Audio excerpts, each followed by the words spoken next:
Psalm 25 of David. To you, O Lord, I lift up my soul. O my God, in you I trust. Let me not be put to shame. Let not my enemies exult over me. Indeed, none who wait for you shall be put to shame. They shall be ashamed who are wantonly treacherous. Make me to know your ways, O Lord. Teach me your paths. Lead me in your truth and teach me. For you are the God of my salvation. For you I wait all the day long. Remember your mercy, O Lord, and your steadfast love, for they have been from of old. Remember not the sins of my youth or my transgressions. According to your steadfast love, remember me, for the sake of your goodness, O Lord. Good and upright is the Lord, therefore he instructs sinners in the way. He leads the humble in what is right and teaches the humble his way. All the paths of the Lord are steadfast love and faithfulness for those who keep his covenant and his testimonies. For your name's sake, O Lord, pardon my guilt, for it is great. Who is the man who fears the Lord? Him will he instruct in the way that he should choose. His soul shall abide in well-being, and his offspring shall inherit the land. The friendship of the Lord is for those who fear him, and he makes known to them his covenant. My eyes are ever toward the Lord, for he will pluck my feet out of the net.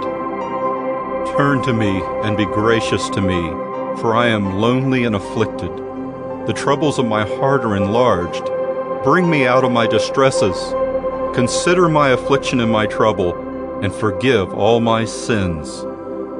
Consider how many are my foes, and with what violent hatred they hate me. Oh, guard my soul and deliver me. Let me not be put to shame, for I take refuge in you. May integrity and uprightness preserve me, for I wait for you.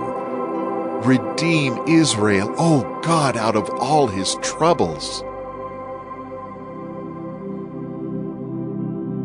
Matthew 25. Then the kingdom of heaven will be like 10 virgins who took their lamps and went to meet the bridegroom. 5 of them were foolish, and 5 were wise. For when the foolish took their lamps, they took no oil with them. But the wise took flasks of oil with their lamps.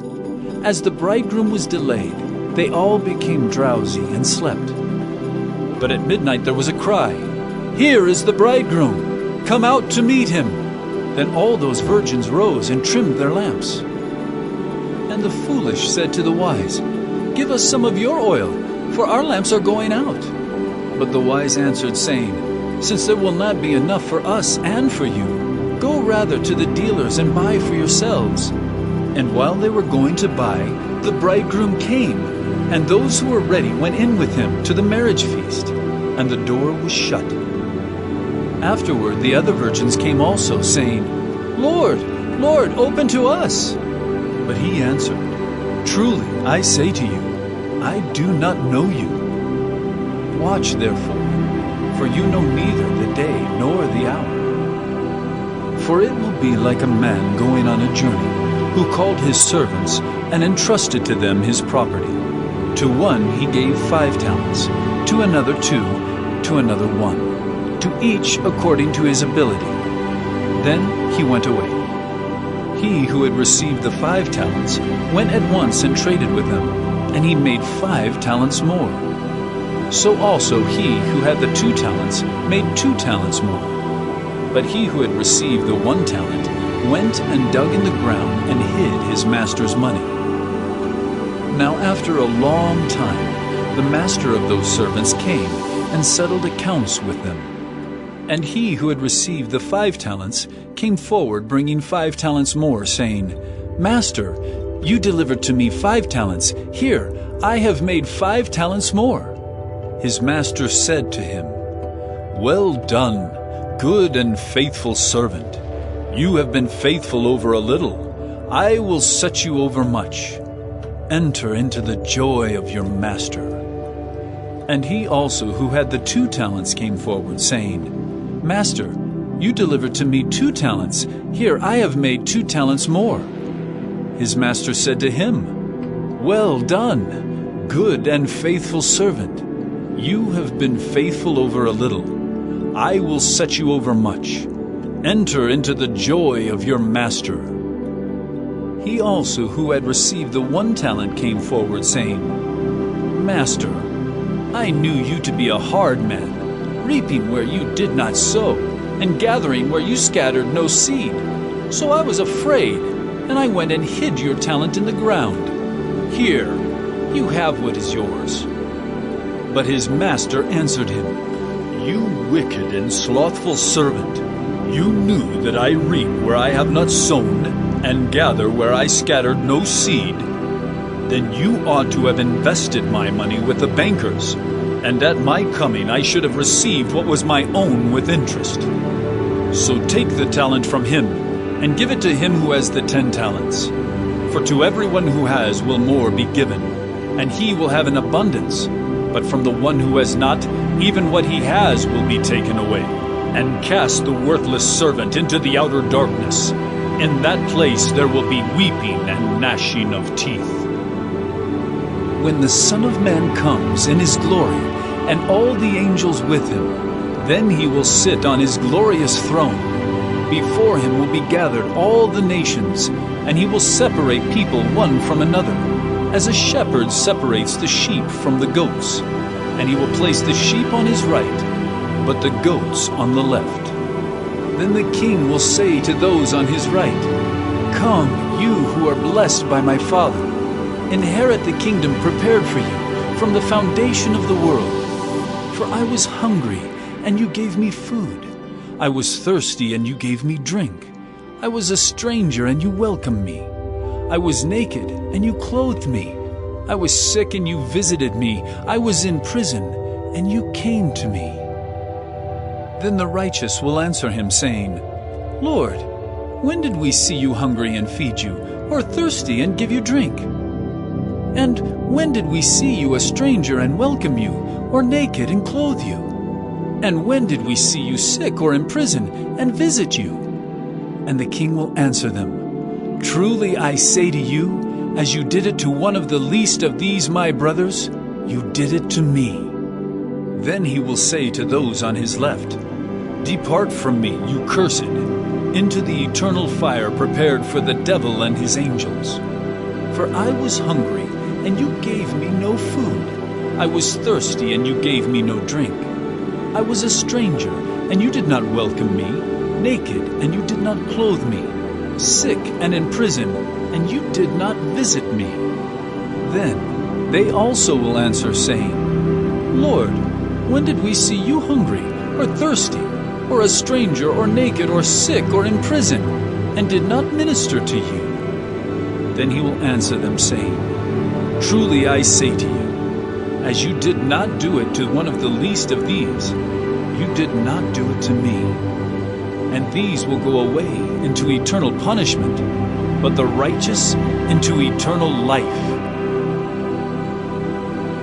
Genesis 49. Then Jacob called his sons and said, Gather yourselves together, that I may tell you what shall happen to you in days to come. Assemble and listen, O sons of Jacob. Listen to Israel, your father. Reuben, you are my firstborn, my might, and the first fruits of my strength, preeminent in dignity and preeminent in power, unstable as water. You shall not have preeminence, because you went up to your father's bed. Then you defiled it. He went up to my couch. Simeon and Levi are brothers. Weapons of violence are their swords. Let my soul come not into their counsel. O my glory, be not joined to their company.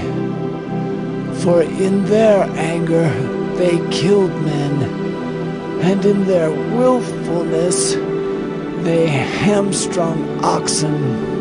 Cursed be their anger, for it is fierce, and their wrath, for it is cruel. I will divide them in Jacob, and scatter them in Israel. Judah, your brothers shall praise you. Your hand shall be on the neck of your enemies. Your father's sons shall bow down before you. Judah is a lion's cub. From the prey, my son, you have gone up. He stooped down. He crouched as a lion and as a lioness. Who dares rouse him? The scepter shall not depart from Judah, nor the ruler's staff from between his feet, until tribute comes to him, and to him shall be the obedience of the peoples. Binding his foal to the vine, and his donkey's colt to the choice vine. He has washed his garments in wine, and his vesture in the blood of grapes. His eyes are darker than wine, and his teeth whiter than milk. Zebulun shall dwell at the shore of the sea. He shall become a haven for ships, and his border shall be at Sidon. Issachar is a strong donkey, crouching between the sheepfolds. He saw that a resting place was good, and that the land was pleasant. So he bowed his shoulder to bear, and became a servant at forced labor. Dan shall judge his people as one of the tribes of Israel. Dan shall be a serpent in the way, a viper by the path, that bites the horse's heels, so that his rider falls backward. I wait for your salvation, O Lord. Raiders shall raid Gad, but he shall raid at their heels. Asher's food shall be rich, and he shall yield royal delicacies. Naphtali is a doe let loose, that bears beautiful fawns. Joseph is a fruitful bough by a spring. His branches run over the wall. The archers bitterly attacked him, shot at him, and harassed him severely. Yet his bow remained unmoved. His arms were made agile by the hands of the mighty one of Jacob. From there is the shepherd, the stone of Israel. By the God of your father, who will help you. By the Almighty, who will bless you with blessings of heaven above, blessings of the deep that crouches beneath, blessings of the breasts and of the womb. The blessings of your father are mighty beyond the blessings of my parents, up to the bounties of the everlasting hills.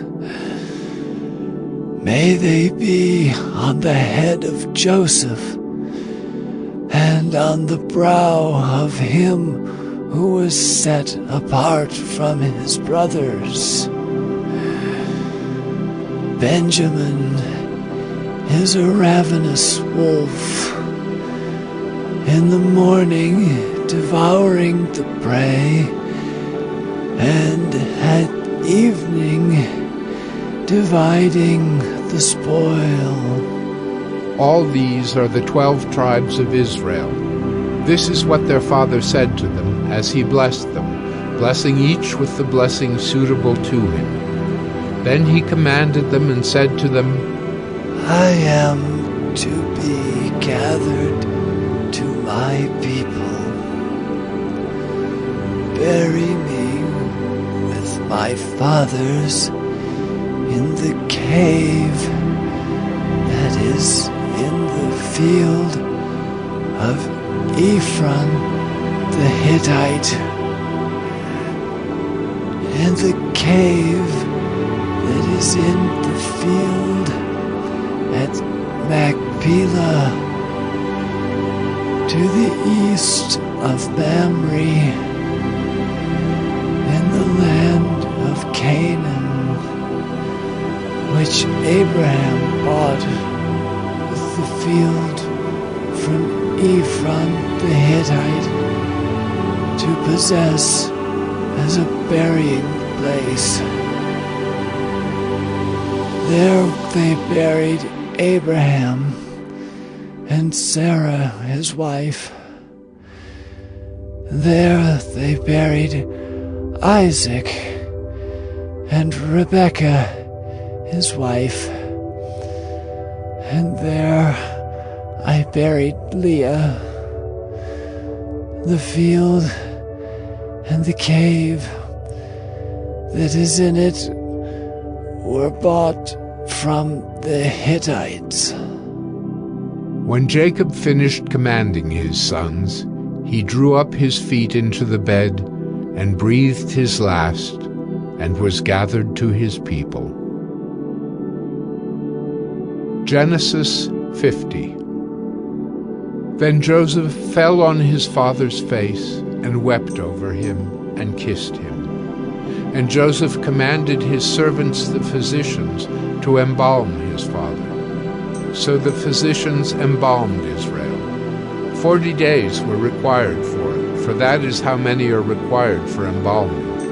And the Egyptians wept for him 70 days. And when the days of weeping for him were past, Joseph spoke to the household of Pharaoh, saying, If now I have found favor in your eyes, please speak in the ears of Pharaoh, saying, My father made me swear, saying, I am about to die. In my tomb that I hewed out for myself in the land of Canaan, there shall you bury me. Now therefore, let me please go up and bury my father. Then I will return. And Pharaoh answered, Go up and bury your father as he made you swear. So Joseph went up to bury his father. With him went up all the servants of Pharaoh, the elders of his household, and all the elders of the land of Egypt, as well as all the household of Joseph, his brothers, and his father's household. Only their children, their flocks, and their herds were left in the land of Goshen. And there went up with him both chariots and horsemen. It was a very great company. When they came to the threshing floor of Atad, which is beyond the Jordan, they lamented there with a very great and grievous lamentation, and he made a mourning for his father 7 days. When the inhabitants of the land, the Canaanites, saw the mourning on the threshing floor of Atad, they said, This is a grievous mourning by the Egyptians. Therefore the place was named Abel Mizraim. It is beyond the Jordan. Thus his sons did for him as he had commanded them, For his sons carried him to the land of Canaan and buried him in the cave of the field at Machpelah, to the east of Mamre, which Abraham bought with the field from Ephron the Hittite to possess as a burying place. After he had buried his father, Joseph returned to Egypt with his brothers and all who had gone up with him to bury his father. When Joseph's brothers saw that their father was dead, they said, "It may be that Joseph will hate us and pay us back for all the evil that we did to him." So they sent a message to Joseph, saying, "Your father gave this command before he died. Say to Joseph, 'Please forgive the transgression of your brothers and their sin because they did evil to you. And now, please forgive the transgression of the servants of the God of your father.'" Joseph wept when they spoke to him. His brothers also came and fell down before him and said, "Behold, we are your servants." But Joseph said to them, "Do not fear, for am I in the place of God? As for you, you meant evil against me, but God meant it for good, to bring it about that many people should be kept alive, as they are today. So do not fear. I will provide for you and your little ones." Thus he comforted them and spoke kindly to them. So Joseph remained in Egypt, he and his father's house. Joseph lived 110 years, and Joseph saw Ephraim's children of the third generation. The children also of Machir, the son of Manasseh, were counted as Joseph's own. And Joseph said to his brothers, "I am about to die, but God will visit you and bring you up out of this land, to the land that he swore to Abraham, to Isaac, and to Jacob." Then Joseph made the sons of Israel swear, saying, "God will surely visit you, and you shall carry up my bones from here." So Joseph died, being 110 years old. They embalmed him, and he was put in a coffin in Egypt.